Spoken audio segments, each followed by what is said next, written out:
वालेकुम, कैसे हैं आप सब। मैं यहाँ ठीक हूँ, उम्मीद करती हूँ आप भी ठीक होंगे। तो आज का व्लॉग मैंने स्टार्ट किया है डिनर के साथ। तो आज मैं बनाने वाली हूँ आलू के परोठे, तो पराठे यानी कि। और मैंने सोचा कि क्या ही बनाऊं, तो और मैं आलू रखे थे और बहुत दिनों से मैंने आलू के पराठे भी नहीं बनाए थे, तो सोचा चलो आज आलू के पराठे बना देती हूँ यम्मी से अपने हस्बैंड के लिए। साथ में उसके साथ पीस लेंगे हम चटनी। और अपने लिए बनाने वाली हूँ मैं वेजिटेबल किनवा राइस। तो बस इसी तरीके से हम शुरुआत करते हैं। तो मैंने आलूओं को उबाल के रख लिया था और उसमें कुछ मसाले जैसे बेसिक मसाले, नमक, मिर्च और हल्दी डालना चाहें तो डाल सकते, पर मैंने नहीं डाली थी, सिर्फ नमक मिर्च डाला था। और हरा धनिया भी नहीं था घर में, तो इस वजह से मैंने नहीं डाला और मेरे हस्बैंड को पसंद भी नहीं है और स्पेशली उनके लिए ही बन रहे हैं। और मैं बनाने वाली हूँ सिंगल पराठा बनाने वाली हूँ, यानी कि एक पेड़े का। तो बस इस तरीके से मैंने इसे कुछ बना लिया था। तो कुछ नहीं, आजकल जो है ना ज़िंदगी में कोई ख़ास चीज़ें नहीं चल रही हैं। घर में रहती हूँ, कहीं जाती नहीं, कहीं आती नहीं। तो बहुत सारे ऐसे लोग हैं जिनके घर पे जाकर भी है ना गाइस कुछ फ़ायदा नहीं है, क्योंकि उनके दिल में जो है ना बहुत ही ज़्यादा कदूरत भरी हुई होती है। और आप उनके लिए कुछ भी कर लें, कुछ भी, वो जैसे थे ना वैसे ही रहेंगे। शादी के बाद इंसान अपने आप को कितना बदल देता है, अपनी ख्वाहिशात को, अपनी पसंद को, नापसंद को। आप जैसे कपड़े पहनते थे उसके बाद शादी के बाद पहनते हैं या नहीं पहनते। यानी कि आपको ना बहुत सारे लोग ऐसे होते हैं ज़िंदगी में, मिलते रहते हैं, वो आपको बताते हैं कि आपको सब्र करना चाहिए। तो सब्र तो हम कर ही रहे हैं, कॉम्प्रोमाइज़ करना चाहिए तो वो भी कर रहे हैं, पर आप क्यों बता रहे हैं हमें। तो बस इसी तरीके से ज़िंदगी चलती रहती है, फिर आप सब्र करते रहते हैं, कॉम्प्रोमाइज़ करते रहते हैं 1 साल, 2 साल, 3 साल। और आपकी ज़िंदगी के जो सबसे खूबसूरत दिन होते हैं ना, वो सिर्फ़ और सिर्फ कॉम्प्रोमाइज़ में ही निकल जाते हैं। और जिनके लिए वो कॉम्प्रोमाइज़ किया होता है कि हाँ ये काम हो जाएंगे या वो काम हो जाएंगे, वो लोग जो होते हैं ना, आपको क्या बताऊँ मैं, वो ऐसे ही होते हैं।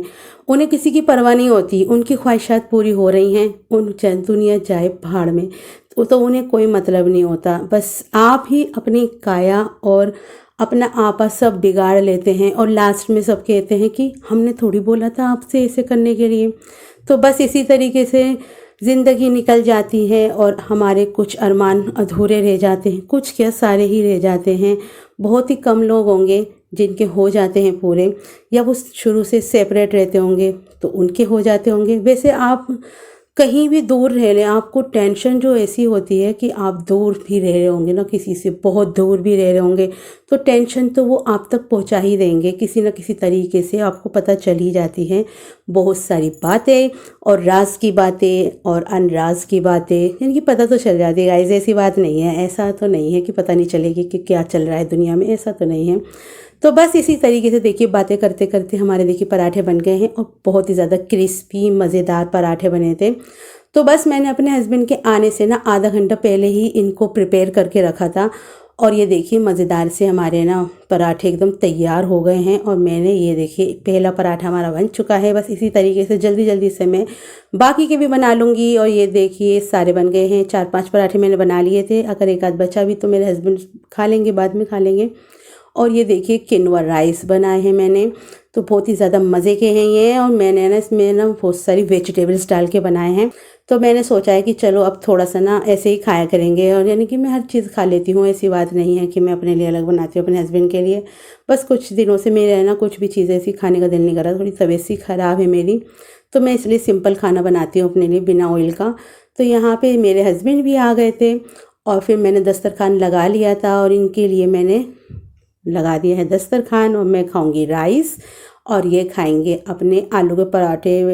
इतने यमी लग रहे थे ना देखने में, तो मेरा भी दिल करने लगा था। फिर मैंने ना एक निवाला मेरे हस्बैंड ने अपने हाथों से मुझे खिलाया, तो बहुत ही ज़्यादा टेस्टी बने थे गाइस, बहुत ही ज़्यादा टेस्टी। पर ये क्या करें, मुझे ना ज़्यादा पराठे ना खाने नहीं हैं, इन्हें मैं थोड़ा अवॉइड कर रही हूँ। इसलिए मैंने ना अपने लिए ना कुछ बना लेती हूँ। अगर मैं कुछ नहीं बनाऊँगी ना तो फिर मैं पराठे तो खा ही लूँगी एक आध, पर एक आध पराठा खाने में ना दिक्कत तो नहीं है। पर बस अभी मैंने सोचा है कुछ दिनों के लिए इन सब चीज़ों को मुझे अवॉइड करना है। तो बस मैंने तो आज अपने हस्बैंड से ना एक फरमाइश करी थी, देखते हैं वो पूरी करते नहीं करते। तो देखिए मैं कब से कम 1 महीने से ना इन्हें गोलगप्पे खाने के लिए बोल रही हूँ। वैसे तो देखिए ये भी फ्राई होते हैं, लेकिन क्या करें, लड़कियों की तो जान होती है गोलगप्पे। और बस जब अगर मेरे हस्बैंड ले आए तो बस अब तो मुझे खाने ही थे। और मैंने इसमें डाली थोड़ी सी मीठी चटनी, और मैंने जो इसको पानी में डाला है, इसमें खट्टा मीठा पानी हो गया था। वाह क्या टेस्ट था। बहुत ही दिनों से मेरा है ना गोलगप्पे खाने का दिल कर रहा है, 1 महीने से नहीं, कम से कम 2 महीने से मेरा दिल कर रहा है, और है ना मैं खा नहीं पा रही थी। तो आज मैंने अपने हस्बैंड पे थोड़ा सा गुस्सा किया था ना, तो ये जो है ना मेरे लिए गोलगप्पे ले आए थे, और बहुत ज़्यादा टेस्टी थे। थोड़े से मेरे हस्बैंड ने खाए, थोड़े से मैंने। और देखिए एक पार्सल आया था, इसमें ना ये बबल रैप मिला था। किस किस को ये अच्छा लगता है ऐसे हाथों से ना ऐसे इसके बबल्स को फोड़ना, मुझे तो बहुत अच्छा लगता है, इसलिए ना मैंने इसका बबल रैप रख लिया था। और जब भी मुझे टाइम मिलता है ना, तो बस मैं ना बैठ जाती हूँ और है ना इसको ना एक एक करके ना करती रहती हूँ। तो आज बैठे बैठे मैं कुछ सोच रही थी, यानी कि नेक्स्ट डे हो गया था कि क्या बनाऊँ अपने हस्बैंड के लिए कुछ स्पेशल। तो मैंने सोचा कि कैरमल पुडिंग बनाते हैं, ब्रेड पुडिंग। और आजकल है ना मेरे इंस्टाग्राम रील्स पे ना इतनी फीड में ना यही भरी पड़ी है, तो मैं पीछे तो रह नहीं सकती थी। बस मेरे अंदर क्यूरियोसिटी हो गई कि बस अब आज तो बनाना ही है, और इसका सब सामान घर में ही था। तो मैंने सोचा चलो बढ़िया सा कैरमल पुडिंग अपने हस्बैंड के लिए बढ़िया सी चीज़ बनाती हूँ। बहुत दिनों से कुछ मीठी चीज़ नहीं बनाई इनके लिए। तो बस सबसे पहले मैंने ना कैरमलाइज़ कर लिया था चीनी को। तो बस अच्छे से कैरमलाइज़ हो गई थी ये, यहाँ पे देखिए बढ़िया सी हो गई है एकदम प्यारी सी। तो बस इसको है ना मैंने मोल्ड में डाल दिया। तो बस एक गलती हो गई मुझसे कि मैंने इस मोल्ड में डाल दिया, क्योंकि है ना इसमें ना ज़्यादा लिक्विड ही होता है ना, तो साइड से निकल जाता है। पर मैं पहली बार यूज़ करी तो मुझे पता नहीं था। तो पर खैर मैंने इसके अंदर ही इसको मैं शुगर को डाल के ना रख दिया था, कैरमलाइज चीनी को, ये वाली जो थी। तो मैंने उसके बाद जो है मैंने चलो बाकी की प्रिपरेशन कर लूँगी, पर मुझे बिल्कुल भी अंदाज़ा नहीं था कि इसमें से निकल जाएगा। मैं सोची थी आराम से बन जाएगा। चलो आज तो दिल की शेप में अपने हस्बैंड को प्यार भरा एक मीठा खिलाऊंगी। तो बस क्या ही बताऊँ मैं, कभी कभी मेरे प्लान ऐसे फेल हो जाते हैं ना कि बस गुस्सा तो आता है और एकदम से दिमाग घूम जाता है कि क्या करें, लेकिन हर चीज़ का जुगाड़ होता है गाइज़। तो यहाँ पे मैंने 3 से 4 ब्रेड ले लिए थे और 2 एग्स ले लिए थे। आप चाहे तो खाली एग्स के ही बना सकते हैं, पर मैंने थोड़े ब्रेड भी डाले थे। मैं बनाई थी ब्रेड पुडिंग, और इसमें डाला था 1 गिलास दूध, और इसके अंदर और चीज़ डालेंगे, हम डालेंगे इसके अंदर वेनिला एसेंस। तो एसेंस ये निकालने चली गई थी मैं, तो यहाँ पे 1 चम्मच डालना था, पर इसमें से निकल नहीं रहा था। तो मैंने इसका ढक्कन खोला, फिर इसमें से 1 चम्मच हमने डाला है वेनिला एसेंस, और आप चुटकी भर नमक भी डाल सकते हैं इसके अंदर। तो बस मैं तो पहली बार ही ट्राई कर रही थी, तो मेरी अगर रेसिपी सही हुई ना, तो फिर उसके बाद जो है ना ये तो हर दूसरे तीसरे दिन में बनाऊँगी। और यहाँ पे थोड़ी सी डालनी है चीनी, जितनी आपको मीठा अच्छा लगे आप उतना डाल सकते हैं, पर मेरे हिसाब से आप थोड़ा कम ही मीठा डालिएगा, क्योंकि हमारा थोड़ा सा तेज़ हो गया था। क्योंकि हल्का मीठा ज़्यादा अच्छा लगेगा, क्योंकि हम बहुत दिनों से कम मीठा खा रहे हैं ना, इसलिए। और तो जिसे तेज़ खाना है तो तेज़ रख सकता है अपने हिसाब से। मैंने 5 चम्मच चीनी डाली थी, और यहाँ पे इसको ना मिक्सी में डाल के अच्छे से ना ब्लेंड कर लिया था, और अच्छे से यहाँ पे ये ब्लेंड हो गया था। तो बस ये देखिए, अब मैं आपको दिखाऊंगी कि क्या हुआ था मेरे साथ। तो मैंने इसे एक बार और छान लिया था, अगर छोटा मोटा कुछ ब्रेड क्रम्स रह गए होंगे, कुछ रह गया होगा, तो वो जो है हमारा अलग से निकल जाएगा। हमारी ना पुडिंग एकदम स्मूथ और बढ़िया बननी चाहिए। तो बस इसे मैंने अच्छे से ना एक बार और छान लिया था, इसलिए ही। तो जैसे जैसे मैंने वीडियो में देखा था ना, इंस्टाग्राम पे आजकल बहुत ज़्यादा मेरी ये वीडियो आ रही थी, तो बस मैंने जब वहीं से मेरा बहुत दिनों से दिल कर रहा था कि मैं बनाऊंगी। तो बस आज फाइनली वो दिन आ ही गया था।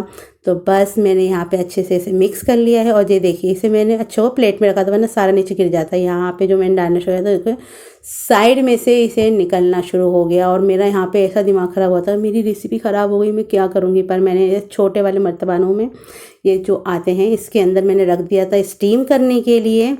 तो अब इसके लिए मुझे अलग से मोल्ड लेकर आने पड़ेंगे, वो सिल्वर वाले, क्योंकि उसी में ही बनेगा ये परफेक्ट। तो यहाँ पे कम से कम 35 मिनट मैंने इसे स्टीम करा था, और बीच में एक आध बार खोल के भी देखा था, और इसके अंदर मैंने एक ना छुरी डाल के देखी थी कि अंदर से पका है या नहीं पका। अगर कच्चा होता है ना तो छुरी में लगा हुआ आता है, फिर अगर पक गया होता है तो छुरी एकदम स्मूथली निकल आती है, उसमें एकदम सही होती है। अब मैंने इसे पक गए थे, अब इसे निकाल के इसे रखना है थोड़ी देर फ्रिज में, कम से कम 2 से 3 घंटे के लिए, 4 घंटे के लिए। जब ये ठंडा हो जाएगा तो उसके बाद इसे अपने हस्बैंड को खिलाऊंगी। वैसे तो वो अभी काम पे गए हुए थे, जब वो आएंगे ना खाना खाने के बाद, उन्हें बढ़िया सा एक डेज़र्ट मिलने वाला है, और हम भी आज इसे ट्राई करने वाले हैं कि कैसा जायका होता है। सच बताऊं तो मैंने कभी भी इसे नहीं खाया है, बाहर भी नहीं खाया है। और ये देखिए, ये बिल्लू भी कहीं शांत बैठ सकता है, ये भी आ गया। ये भी कमरे में बैठा हुआ था और मैं बस अभी इंतज़ार कर रही थी कि वो कैरेमल ठंडा हो, कैरेमल पुडिंग, और हम जो है उसे खाएं। अब यहाँ पे हस्बैंड का भी इंतज़ार कर रही थी, मैंने उन्हें फ़ोन भी करा। तो फिर उसके बाद जनाब आ गए थे और मैंने उन्हें खाना वाना खिलाया और उसके बाद मैंने उन्हें सरप्राइज़ दिया इस पुडिंग से। तो मैं निकाल के लिए आई थी, मैंने बोला इसे ट्राई करो, और अगर मैं इसे किसी बड़े कंटेनर में बनाती ना तो अच्छा रहता, लेकिन मेरे पास ऐसा कोई था नहीं। प्लास्टिक का रखती तो पिघलने का खतरा था, तो मैंने इसलिए प्लास्टिक नहीं रखा था। तो देखिए बढ़िया सी हमारी कैरेमल पुडिंग, और इसमें जो कैरेमल का टेस्ट आ रहा था ना, ओहो हो, मुझे लगा नहीं था कि इतना टेस्टी होता होगा। अभी भी मेरे मुंह में पानी आ रहा है, बहुत ही ज़्यादा टेस्टी बना था। और ये देखिए इसके अंदर से भी अच्छे से पक गया था और मेरे हस्बैंड को तो बहुत ज़्यादा पसंद आया। इन्होंने 2 कटोरी खाई थी, पूरी की पूरी इन्होंने 2 कटोरी खा ली थी और 2 हमने रख दी थी कि हम नेक्स्ट डे खाएंगे। तो बहुत ज़्यादा टेस्टी बना था, बहुत ज़्यादा, आप भी ट्राई कर सकते हैं, बहुत ही ज़्यादा टेस्टी। तो इसी तरीके से आप भी कुछ कुछ मीठा बनाते रहें और अपने हस्बैंड को खिलाते रहें। और कैरेमल के साथ जो मिल्क कैरेमल का टेस्ट तो ऐसा आ रहा था जैसे कि कॉफ़ी टॉफ़ी जो आती है ना एम्पेनलीबे की, उसके जैसा एकदम बढ़िया। तो तो इस ब्लॉग को मैं यही करने